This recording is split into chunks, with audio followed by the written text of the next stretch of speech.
હાથ ને પગથી બાંધી દઈ અને એના મોઢાની અંદર ધગધગતા દેતવા નાખ્યા છે અને મોતને ઘાટ ઉતાર્યો. ધુંધુકારી મૃત્યુ પામ્યો છે. મૃત્યુ પામ્યો પણ પ્રેત બન્યો છે. પ્રેત બન્યો છે અને પ્રેત અવસ્થામાં બહુ દુઃખ થાય. જમવાની ભૂખ લાગે, જમવાનું સામે હોય પણ જમી ન શકો. તરસ લાગે, પાણી સામે હોય પી ન શકો. નિંદ્રા આવે પણ પથારી સામે હોય તમે સૂઈ ન શકો. આ પ્રેત અવસ્થા. અને એક વખતના સમયે ધુંધુકારી ગોકર્ણ મહારાજના આશ્રમમાં ગયા છે. આશ્રમની અંદર જઈ અને ખૂબ રડે છે. અને એ સમયે ગોકર્ણ મહારાજે પાણીની અંજલી જ્યાં છાટે તો એ પ્રેતને વાચા ફૂટી અને પ્રશ્ન કર્યો છે, કોણ છે તું, શા માટે રડે છે? તો કહે છે, મહારાજ ભાઈ, હું તમારો મોટો ભાઈ ધુંધુકારી છું. હું મૃત્યુ પામ્યો, પ્રેત બન્યો અને મને આ પ્રેત અવસ્થામાં બહુ દુઃખ થાય છે. તમે મને મુક્તિ અપાવો. ગોકર્ણ મહારાજ કહે છે, ભાઈ મેં તો ગયાજીમાં જઈ અને તમારું શ્રાદ્ધ કર્યું તો તમને મુક્તિ ન મળી.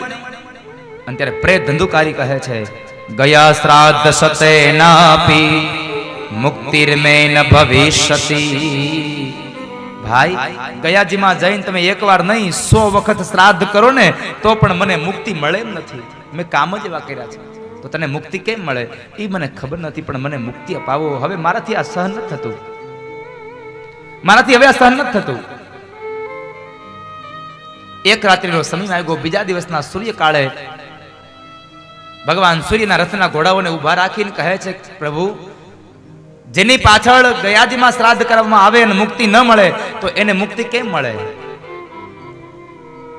ભગવાન સૂર્ય કહે છે કે ગયાજીમાં શ્રાદ્ધ કરવાથી મુક્તિ ન મળે ને, એને મુક્તિ આપવા માટેનું એકમાત્ર સાધન એટલે શ્રીમદ ભાગવત છે. એને ભાગવત સંભળાવો. ધન્યા ભાગવતી વાર્તા પ્રેત પીડા વિનાશિની. ધન્યા ભાગવતી વાર્તા. ભાગવતની કથા એવી છે કે પ્રેતની પીડાઓને હણી નાખે છે.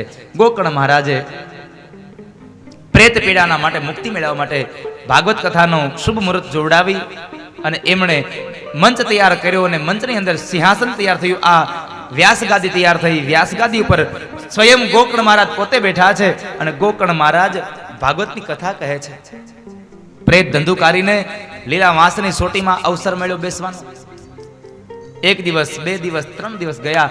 આમ કરતા કરતા 7 દિવસની કથા વિરામ થઈ અને 7મા દિવસે કથાનું જે પુણ્ય ફળ ભગવાન ભાગવતને અર્પણ કર્યું. અને એ સમયે દિવ્ય વિમાન આવ્યું અને પ્રેત ધંધુકારીને લઈ અને વૈકુંઠમાં ગયું છે. ભાગવત સાંભળે ને તો મર્યા પછી પણ એને મોક્ષ આપે. એટલે આપણે કહીએ છીએ પિતૃઓના મોક્ષ માટે કથા. પણ હું એમ કહું છું કે જેના પિતૃઓને મોક્ષ મળ્યો હોય ને એની ઘરે ભાગવતની કથા થાય છે. સાહેબ, તમે સંકલ્પ કરો ને કે મારે ભાગવત કરવું છે, ત્યાં જ તમારા પિતૃઓનો ઉદ્ધાર થઈ ગયો હોય. તો હવે આ ભાગવત કોના માટે? તો કહે છે કે ભાગવત પિતૃઓના મોક્ષાર્થને માત્ર માધ્યમ બનાવ્યું અને હવે જેટલા અહીંયા બેઠા છે ને એ લોકો પોતાની જાતે સદેહ અહીંયા કથા સાંભળે અને જીવતા જ મોક્ષ મેળવી લઈને એના માટે ભાગવતની કથા છે. જીવતા મોક્ષ મળે.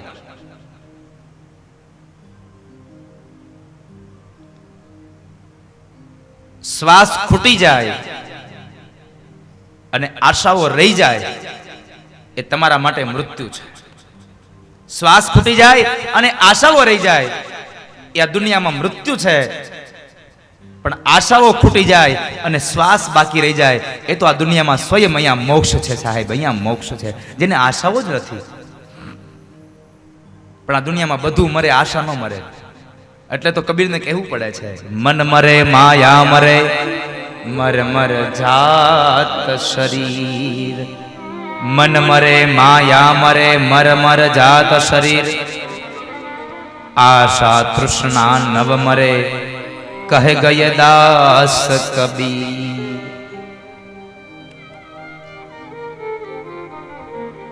અન્ય શ્રોતાઓ બેઠા હતા. એને પૂછ્યું, બાપજી, ભાગવત તો અમે સાંભળ્યું તો અમને વિમાન લેવાનું આવ્યું. હવે એક વાત તમે કદાચ સાંભળો કે કદાચ 29 તારીખે બપોરે 12 વાગે કથા વિરામ થશે અને નો કરે નારાયણને આગળ મેદાનમાં આવીને દિવ્ય વિમાન ઊભું રહે ભગવાનનું, કેટલા જણા બેહી જાઓ?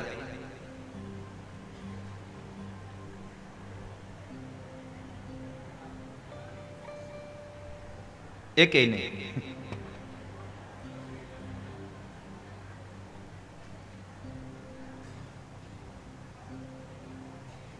હજી એક વાર પૂછું, 29 તારીખે બપોરે 12 વાગે અહીંયા દિવ્ય વિમાન આવે ભગવાનનું વૈકુંઠમાંથી અહીંયા, તો કેટલા જણા બેસી જાઓ? આયોજક પરિવારને મારી એક વિનંતી છે, 29 તારીખે સવારમાં આ બાજુના 2 ગેટ બંધ કરી દેવાના છે. હને આ બાજુના 2 ગેટ બંધ કરવાના છે. કારણ નહીં કદાચ જો આ ગેટ તમે ખુલ્લા રાખો ને ત્યાં વિમાન આવે ને એટલે પછી આમ ન દોડી, અહીંથી સીધા બાયપાસ, સીધા બારોબાર. પણ કાંઈ ચિંતા ન કરતા, તમને લેવા નહીં આવે, ઉપાધિ કરતા નહીં. ભાગવતની કથા તો પ્રયત્નમાંથી પણ મુક્તિ પાવનારી ગાથા છે.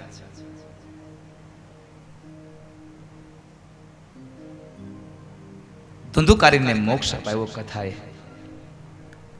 ત્યારબાદ 2 કથા બીજી, એક વક્તાના ગુણધર્મો અને એક શ્રોતાના ગુણધર્મો. ભાગવતનો વક્તા કેવો હોવો જોઈએ? બહુ શ્રેષ્ઠ વાત બતાવી છે. ભાગવતનો વક્તા કેવો હોવો જોઈએ? ભગવાન વેદવ્યાસ મહારાજે 5000 વર્ષો પહેલા લખ્યું છે. વિરક્તો વૈષ્ણવો વિપ્રો વેદ શાસ્ત્ર વિશુદ્ધિકૃત દ્રષ્ટાંત કુશલો ધીરો વક્તા કાર્યોતિની સ્પૃહા. પેલી વાત, ભાગવતનો વક્તા વિરક્ત હોવો જોઈએ, આસક્તિ નહીં, વિરક્ત હોવો જોઈએ. બીજી વાત, ભાગવતનો વક્તા વૈષ્ણવ હોવો જોઈએ. કેવો વૈષ્ણવ? કપાળમાં લાલ તિલક કરે, ગળામાં તુલસીની માળા પહેરે, રોજ હવેલીએ દર્શન કરવા જાય, બ્રહ્મ સમન લે, અને છેલ્લે ઠાકોરજીની જે પૂજા કરતો હોય આવો વૈષ્ણવ. આપણે આને જ વૈષ્ણવ કહીએ ને? હે, આ તો સંપ્રદાયના વૈષ્ણવની વાત થઈ. પણ ભાગવતનો વક્તા સંપ્રદાયથી વૈષ્ણવ હોય કે ન હોય એની હારે કોઈ લેવા દેવા નથી, પણ સ્વભાવનો વૈષ્ણવ હોવો જોઈએ. સાહેબ, સ્વભાવથી માણસ વૈષ્ણવ બનવો જોઈએ. અને કેવો વૈષ્ણવ? તો જુનાગઢનો નરસિંહ મહેતા કહે છે, વૈષ્ણવ જન તો તેને રે કહીએ પીડ પડાઈ જાણે રે.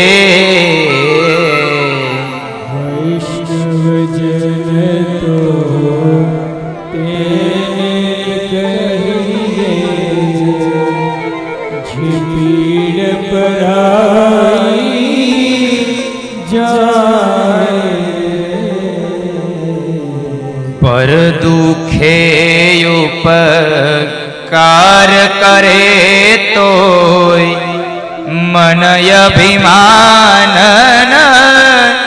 આવે રે. પર દુખે ઉપકાર કરે તોય મન અભિમાન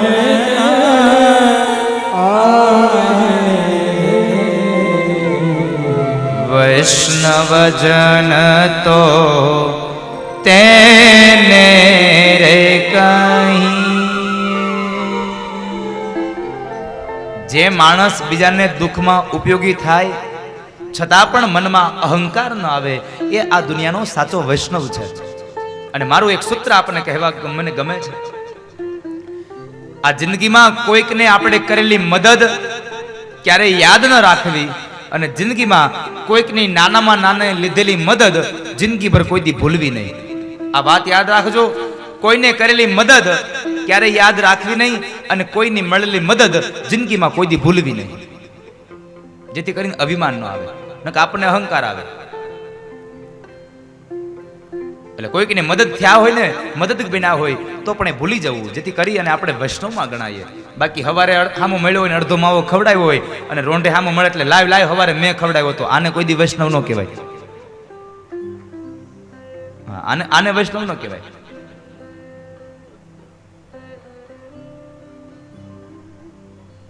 પણ અહીંયા તો સકળ લોકમાં સૌને વંદે, અને સૌથી મોટી વાત, નિંદા ન કરે કેની. એ આ દુનિયાનો સાચો વૈષ્ણવ છે.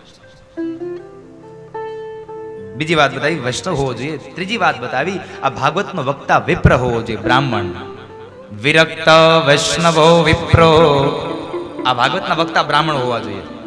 અને હું તો ભાવથી નહીં સાહેબ, આમ મારી અનુભવતા સાથે કહું છું કે આ વ્યાસપીઠ ઉપર જેન તે આવીને બેહી જાય ને એમ ન ચાલે. આ વ્યાસજીની ગાદી છે, આ કઈ ગધેડાની પીઠ નથી જેવાને તેવા આવીને બેહી જાય. મહાપુરુષો તો ત્યાં સુધી કહે છે કે જ્યાં સુધી બને ને ત્યાં સુધી બ્રાહ્મણના મોઢામાંથી જ્ઞાન સાંભળવું. બ્રાહ્મણનો માણસ જો વક્તા હોય તો એના મોઢેથી જ્ઞાન સાંભળવું. માટે આ ભાગવતનો વક્તા બ્રાહ્મણ હોવો જોઈએ. અને ખાસ કરી અને પિતૃ મોક્ષાર્થની કથા હોય તો બ્રાહ્મણ હોવો જોઈએ. પણ અત્યારે તો સાહેબ આ કળિયુગ આવ્યું એટલે કળિયુગમાં તો પાખંડી પૂજા છે. હારું બોલતા આવડી ગયું એટલે થઈ ગયો કથાકાર. બીજાને તમે ઉપયોગી બની શકતા હોય, જ્ઞાતિએ બ્રાહ્મણ હોવું તો તમારે ભાગવત કહેવાનો અધિકાર છે સાહેબ. માટે ભાગવતનો વક્તા બ્રાહ્મણ હોવો જોઈએ. અને એ પણ બ્રાહ્મણ કેવો? વેદ શાસ્ત્ર વિશુદ્ધિકૃત. વેદ અને શાસ્ત્રને ભણેલો વક્તા હોવો જોઈએ. હારે હારે દ્રષ્ટાંત દેતો જાય. એક કથા તમને ન સમજાય તો એ કથાને સમજાવવા માટે એકાદું સારું ઉદાહરણ આપે, આવો વક્તા હોવો જોઈએ. અને છેલ્લે વક્તા કાર્યોતિ નિસ્પૃહ. ભાગવતનો વક્તા નિસ્પૃહી હોવો જોઈએ. જે કાંઈ મળે છે એમાં સંતોષ માનનારો હોવો જોઈએ. આ ભાગવતના વક્તાના ગુણધર્મો બતાવ્યા. ત્યાર પછી હવે શ્રોતાના ગુણધર્મો. તમારે 7 દિવસમાં શું કરવાનું? ખાઈ પીને મજા. અરે 7 દિવસમાં શું કરવાનું કીધું તો ભાગવતનો શ્લોક કહે છે, કામમ ક્રોધમ મદમ માનમ મત્સરમ લોભમેવ ચ દંભમ મોહમ તથા દ્વેષમ દુરયે ચ કથાવ્રતિ. સૌથી પહેલા કામને છોડજો, ક્રોધને છોડજો, મોહને છોડજો, દંભ છોડજો કે અમે આ કથા કરી છે. નહીં, એટલું રાખજો કે અમારા દ્વારા ભગવાને કથા કરાવરાવી, અમારી પાસે કથા કરાવી. આવું રાખજો. અને 7 દિવસની કથામાં મારી આપ સૌને પ્રાર્થના છે, આ યજમાન પરિવારને તો છે જ, પણ સાથે કથા મંડપમાં આવેલા તમામ વ્યક્તિઓની મારી પ્રાર્થના છે કે 7 દિવસ માટે નહીં, પણ આ દુનિયામાં જ્યાં પણ ધર્મનું કાર્ય થતું હોય ત્યાં કોઈ દિવસ લોભ ન કરવો. લોભને પણ છોડવાની વાત ભાગવતે કરી છે. લોભ ન કરવો સાહેબ. પણ આપણે થાય છે એવું બધી જગ્યાએ. જો આપણે આપણા કપડા લેવા જઈએ તો જરાય મોળા કપડા ગમે ન ગમે, પણ ઠાકોરજીને વાઘા લેવા જઈને કોઈ ઓલો દુકાનવાળા એમ કે આ 200 રૂપિયાના, આના 200 હોય કઈ, ત્યાંથી આપણે પાછા વળી જાય. ભગવાન માટે કઈ વસ્તુ લેવાની થાય, ભગવાનને કઈ વસ્તુ અર્પણ કરવાની થાય તો કોઈ દિવસ લોભ ન કરશો. આ પરિવારના તમામ સભ્યોને, આયોજક પરિવારને મારી પ્રાર્થના છે, આ 7 દિવસ દરમિયાન તમે કોઈ દિવસ ક્રોધ ન કરતા. ભલે ઘીના ડબ્બા ઊંધા વળી જાય, ભલે વળી જાય, ક્રોધ ન કરતા. કારણ તમારું ક્રોધ એ તમારું કરેલું પુણ્યને ધોઈ નાખે છે. માટે ક્રોધ ન કરશો. લોભ ન કરશો. આ ધર્મના કાર્યમાં 2 રૂપિયા વધારે વપરાઈ જાય કઈ વાંધો નહીં, ઠાકોરજી ગમે ત્યાંથી પાછા આપી દેશે. માટે લોભ ન કરશો આ કર્મમાં. અહંકાર ન કરશો કે આ કથા મેં કરી, આ કથા મારા ઠાકોરે મારી પાસે કરાવરાવી. આવો ભાવ રાખો. અને છેલ્લી વાત, ઈર્ષા ન કરવી. અને એનાથી મોટી વાત જો બતાવી હોય તો જિંદગીમાં અજ્ઞાનતા ન આવે ને એવું ભણી લેવું. માટે જિંદગીમાંથી અજ્ઞાનને દૂર કરવું. આ વાત બતાવી. ત્યારબાદ શ્રોતાઓના ગુણધર્મો છે કે વક્તા આવે ત્યાર પહેલા આવીને આપણે આપણું આસન લેવું. વક્તા વયા જાય પછી આપણે આપણું આસન છોડવું. આપણે તો એક નિયમ છે, જય બોલાવી એટલે હે ને હડેરાટ ઉભા થઈ જાય બધા, મારી પહેલા વયા જાય. આરતીની જગ્યાએ, પ્રસાદની જગ્યાએ. આપ સૌને મારી પ્રાર્થના છે, જ્યાં સુધી આરતી ન થઈ જાય, જ્યાં સુધી પ્રસાદ ન વેચાય ત્યાં સુધી કોઈ પોતાનું સ્થાન ન છોડશો. બરાબર છે? જ્યાં સુધી અહીંથી ઠાકોરજી ન જાય ત્યાં સુધી કોઈ આપણે જવું નહીં. આપણી ઘરે મહેમાન આવે અને મહેમાનને જવાનો સમય હોય, આપણે પહેલા ઊભા થઈ જાય છે, એ થાય પછી આપણે ઊભા થાય. એમાં અહીંયા ઠાકોરજી પધાર્યા, જ્યાં સુધી ઠાકોરજી ન નીકળી જાય ત્યાં સુધી આપ સૌને મારી પ્રાર્થના છે, કોઈ પોતાનું સ્થાન ન છોડશો. અને બીજી વાત, આ કનુભાઈ અહીંયા મહાપ્રસાદનું આયોજન રાખ્યું છે ને, જેટલા આવે બધાને આ નકર વળી હું આમંત્રણ દઈ દે તો આ ઉતારે આવશે બધા.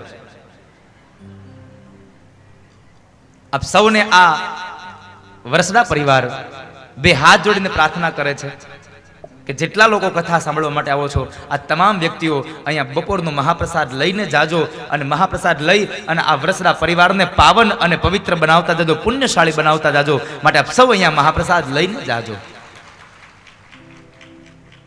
ભગવાનનો મહાપ્રસાદ પેટમાં જાય ને તો ભવ ભવના પાપ બળી જાય.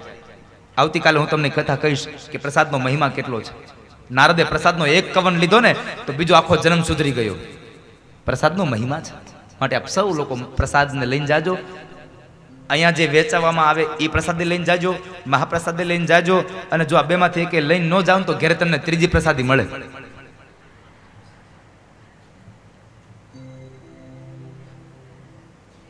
વક્તા આવે ને વક્તા જાય ત્યાર પછી આપણે આપણું આસન છોડવું. ત્યારબાદ એક આસને બેસીને કથા સાંભળવી. એક આસન એટલે આજ તમે જ્યાં બેઠા છો ન્યા જ કાલ બેહવું આવો અર્થ ન કરતા. નકર કાલ તમે સવારમાં જરાક મોડા આવશો, તૈયાર થવામાં મોડું થાય અને આવશો મોડા અને તમારી જગ્યાએ કોઈક બેસી જાય ને તો ઊભા કરશો. ઊભા થાવ, દાદાએ કીધું છે એક જગ્યાએ બેહવાનું. આવું નહીં. કથા મંડપમાં આવો ને જ્યાં જ પણ જગ્યા મળે ત્યાં તમે બેસી જાઓ અને કથા પૂરી ન થાય ત્યાં સુધી ઊભા ન થાવ. એને એક આસને બેસીને કથા સાંભળી કહેવાય. માટે એક આસને બેસીને કથાને સાંભળવી. બની શકે તો ગૌમુખીને માળા હારે લેતા આવવા, જેથી કરી ભગવાનના નામનું રટણ થાય. એનાથી વિશેષ તમે ભૂખ્યા રહી શકતા હોય તો ઉપવાસ કરવો. બાકી અહીંયા બેઠા હોય ને મન પૂગી જાય બટેટા પૌવામાં, અલી ખીચડીમાં મન પૂગી જાય તમારી રાજગરાની પૂરીમાં, તો આવું તમારે ઉપવાસ કરવા નહીં. જેને ફરાળ વાલું લાગવા માંડે ને જલ્દી એને કોઈ દી ઉપવાસ ન કરવા. એક આસને બેસીને કથા સાંભળવી, ઉપવાસ થઈને કથા સાંભળવી. 15 મિનિટ વહેલા આવી જવું અને ત્યાર પછી તમારે જવું. આ તમામ નિયમોનું પાલન કરશો એવી આ ભાવના સાથે શ્રીમદ ભાગવત એ વૈષ્ણવોનું પરમ ધન છે એવો આ પુરાણોમાં તિલક છે એ કથા બતાવી અને શ્રીમદ ભાગવતનું મહાત્મય અહીંયા સંપન્ન કર્યું. એ સંપન્ન કરતાની સાથે મારી કથાના આજના દિવસને પણ અહીંયા સંપન્ન કરું. પણ એ પહેલા 2 મિનિટ માટે ભાવ છે ગાઈએ.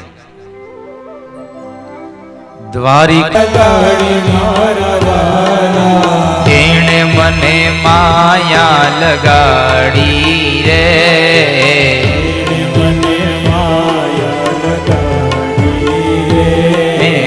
એને મને માયા લગાડી